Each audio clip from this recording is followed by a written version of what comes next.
안녕하세요. HLB 장마감 브리핑입니다. 먼저 댓글에 매동이 개인 40만 매수, 외인이 40만 매도라고 되어 있었다고 합니다. 근데 그게 이제 6시가 되니까 바뀌었다는 거죠. 개인 매도 7만, 외인 매수 7만으로 되었다고 합니다. 그래서 저도 곧장 확인을 해보니까 개인 매도로 잡혀 있고 외국인 매수로 잡혀 있습니다. 제가 3시 반에 끝나자마자 확인을 못했기 때문에 그 전 상황은 어떤지는 모르겠지만 일단 차트를 보면은 보통 이제 일반적으로 제가 그 수급을 보기 전에 차트를 보고서 예측을 먼저 해보죠. 그래서 보통 음봉이 나오면 개인은 매수, 외국인은 매도가 잡히게 되는데요. 그게 HLB 일반적 패턴 거의 99%의 저축률을 보였죠. 그런 관점에서 봤을 때 오늘은 개인이 매수로 잡혀야 되고 외국인은 매도가 돼야 되는데 실제로 다르게 되어 있죠. 그래서 말씀하신 게 맞는 것 같고 확실히 일반적인 수급 패턴이랑 다릅니다. 어제만 해도 이 장대 양봉 나올 때 외국인 매수, 그리고 또 양봉 나올 때 또 외국인 매수, 개인 매도 이런 식으로 돼야 되는데 다르죠 평소랑. 그래서 그에 대한 예측이 블록들이 이제 집계된 건가요?라고 이제 질문 주셨는데 이제 블록딜이 됐다면 이제 개인 매도에는 진양호 회장님의 물량이 잡혀 있겠고 외국인은 기사에 나왔던 미국계 투자 운영사가 잡혀 있겠죠. 그래서 공시가 오늘 5월 10일에 나왔기 때문에 집계가 되는 게 아닐까 생각하는데 정확하게 확실한 정보를 제가 아직 찾지는 못한 상태이기 때문에 제가 확실하게 아는 대로 다시 한번 말씀드리도록 하겠습니다. 일단 심증은 가는 부분이죠. 그 다음에 이제 블록딜 관련해서 말씀드릴 게 있는데요. 이게 관행이라는 미명하에 전형적인 내부자 거래가 그동안 이루어져 왔었다고 합니다. 저는 이거 오늘 처음 알았는데요. 무슨 말이냐면은 블록딜 전 공매도를 증권사들이 쳤다고 합니다. 이게 일반적인 관행이었다고 해요. 그래서 그 근거는 뭐냐? 해지 용도로 썼다는 겁니다. 그래서 공매도를 하는 이유가 블록딜 하면은 주가가 이렇게 하락할 가능성이 높으니까 해지를 하기 위해서 공매도를 했다라는 겁니다. 블록딜은 큰 물량을 시장에 영향 주지 않고 넘기려고 하는 건데 K블록스라는 별도의 체결 라인을 통해서 시간 외로 주식을 넘기는 거래를 말하게 됩니다. 시간 내 거래가 되기 때문에 가격 급변 없이 대규모 거래가 가능하게 됩니다. 근데 일반 투자자는 알 수가 없죠. 진양 회장님 오늘 블록딜 나올 거 아는 분 있었나요? 아무도 몰랐을 겁니다. 일반 투자자들은 이런 정보를 쉽게 파악할 수가 없습니다. 하지만 이거를 알 수 있는 사람들은 불공정 거래로 수단으로 사용할 수가 있는 점이죠. 지금은 이제 공매도 금지 상태이지만은 그렇지 않았다면은 증권사들은 이번 블록데일이 있기 전에 관행적으로 공매도를 쳤었을 겁니다. 일반 개인 투자자들은 모르는데 증권사는 알 수가 있습니다. 왜냐하면 주관사가 이 블록딜을 중개하거든요, 가운데서. 그렇기 때문에 이 블록딜이 일어나기 전에 수요 예측을 할 때 이미 주관사, 즉 증권사는 이런 정보에 대해서 알게 됩니다. 근데 이거는 미공개의 정보죠. 아직은 대중들은 알 수가 없는 상태에 증권사는 알 수 있는 상태가 되죠. 그런데 이거를 공매도를 쳤다는 거예요. 미리 증권사들이. 단기적으로 하락하면 수익을 얻어왔던 것이 알려졌다라고 합니다. 그리고 너무나도 당당하게 이거는 해지 용도라고 말을 했다는 겁니다. 근데 이거는 이제 설득력이 없기가 어렵죠.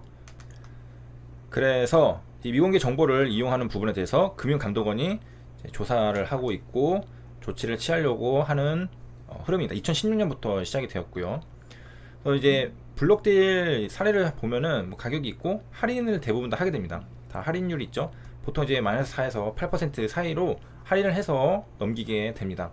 그리고 이제 중요한 부분은 블록딜 하면은 가격이 하락하게 돼요. 전일 종가 대비 하락률을 보니까 대부분 다 이거 8%, 제시 할인율이 8%였고 하락률도 8%였고요.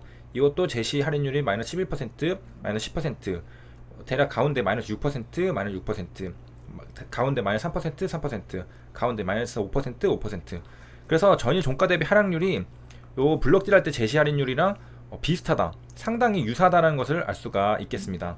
그리고 HLB도 오늘 비슷한 흐름을 보여줬죠.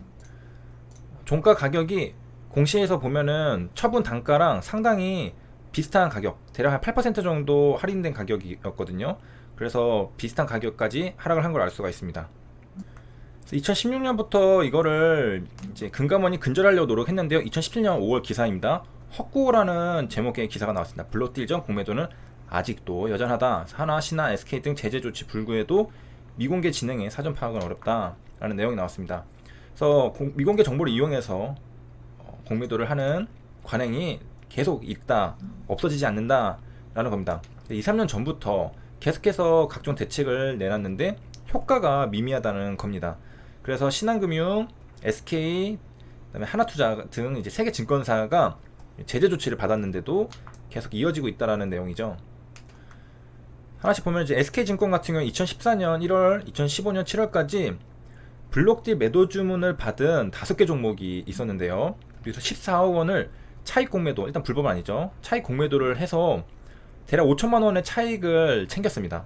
그래서 이거 미공개 정보를 이용해서 그냥 땅 짚고 헤엄치기 한 거죠. 그다음에 신한금융투자 같은 경우에 2012년 9월부터 15년 8월까지 블록딜 하면서 6억 원 가량을 했고, 차익입니다. 차익. 그 다음에 하나투자증권도 2014년 15년부터 3억의 차익을 취득했습니다. 이거는 진짜 꽁돈으로 번 거죠. 그 다음에 현대증권, 그 다음에 NH투자증권도 블록딜 전 공매도로 징계받은 적 있다. 그러니까 증권사라고 한다면 거의 다 한다고 볼 수도 있네요. 지금 보인 것만 해도 한 5개 되는데, 그 다음은 이제 손실 계좌를 좀 공개를 하려고 하는데 제가 그 개인정보 있기 때문에 좀 가렸습니다. 그리고서 이제 입력을 하고 조회를 누르면은 이렇게 나오게 되는데요. 이제 뭐 종목들이랑 뭐 인덱스, 뭐 ETF 이런 것들 이제 매매를 했습니다. 그래서 37만원 마이너스 난 상태고 5월 8일자 손실입니다. 이제 가끔씩 이제 인생을 살다 보면은 이제 뭘 하나도 내 마음대로 안 되는 적이 있잖아요. 그날이 딱 이날이었는데요. 그 수익을 본 게 한 번도 없습니다. 수익을 하나도 못 보고 안 되려고 하니까 계속 안 되는 그런 날이었는데요. 이런 날도 있고 또 수익 보는 날도 있고 그렇기 때문에 연연하지는 않으려고 합니다. 그렇다고 뭐 오늘 수익 받느냐 그런 것도 아니죠. 그리고 이제 뭐 끝까지 포기하지만 않으면은 뭐 계속 그 기회는 있으니까 그 기회만 잘 잡으면은 되겠고요. 그래서 뭐 오늘 HLB 이제 주가가 좀 하락했기 때문에 이제 많은 분들이 이제 좀 손실인 상태인 분들도 꽤 계실 텐데요. 제 계좌 보고 좀 힘을 내시길 바랍니다. 그나마 뭐 장점이라고 할 수 있는 거는 그 수익률을 보면 손절이 짧죠. 뭐 여러 개 매매한 것도 있는데 손절이 짧기 때문에 만약에 이게 뭐 마이너스 5%, 마이너스 10%까지 내려갔다고 하면은 100만원 넘게 찍혔을 겁니다 아마. 그러면 이제 또 다시 복구를 하려고 한다면은 그 의욕을 일단 잃게 되죠. 그래서 내가 좀 의지가 있고 뭔가 다시 돌이킬 수 있을 만한 희망을 가질 정도가 돼야지, 손실이 너무 커져버리게 된다면은 그런 의욕마저 꺾여버리기 때문에 중도에 이제 포기를 하게 됩니다. 그렇기 때문에 이제 짧은 손실로 빠져나와서 다음 기회를 노리는 게 중요하다고 볼 수 있겠고요. 사실은 다 이제 수익 볼 수 있는 종목들이었는데 이제 타점이랑 그런 것들 좀 잘못돼서 손절하게 된 거죠. 그래서 그런 거고, 그 자동 매매 일지가 키우면 되는데 이거 미래는 없어가지고 뭐 따로 이제 타점 같은 것들은 이제 같이 볼 수가 없겠네요. 그 다음에 뭐 잘못한 점에 대해서 좀 얘기를 해보자면은 사실은 5월달은 매매를 좀 쉬려고 했습니다. 4월 후반부터 조금씩 이제 제 타점들이 좀 안 좋더라고요. 그 다음에 나와 좀 맞지 않는 장, 내가 하는 매매 방법이랑 시장이랑 좀 잘 안 맞는다는 느낌을 받았습니다. 그래서 그 계좌가 좀 횡보하는 느낌, 손실 보고 수익 보고 약간 왔다 갔다 하는 느낌, 그 다음에 한 번씩 크게 맞고 약간 그런 상태들이 이어졌기 때문에 쉬려고 했는데, 또 사람이 이제 사람인지라 또 절제하지 못하고 이제 매일매일 매매를 하다 보니까 또 이날도 이렇게 손실을 보게 되고 그런 점이 있습니다. 그래서 좀 그 방망이 헛스윙질을 좀 많이 하고 그 다음에 잘못해서 또 손실도 보게 되면은 쉬는 것도 중요한데 쉬지를 못하는 것도 좀 문제가 있지 않을까 생각이 듭니다. 그리고 뭐 수익을 봤다면 그 수익을 지키는 것도 하나의 이제 능력이고, 또 손실을 봤다면 그 손실을 더 크게 늘리지 않는 것도 하나의 능력일 텐데, 그런 것들도 잘 이제 점검을 해봐야 할 시기가 아닐까 생각이 듭니다. 여기까지 시청해주셔서 감사합니다.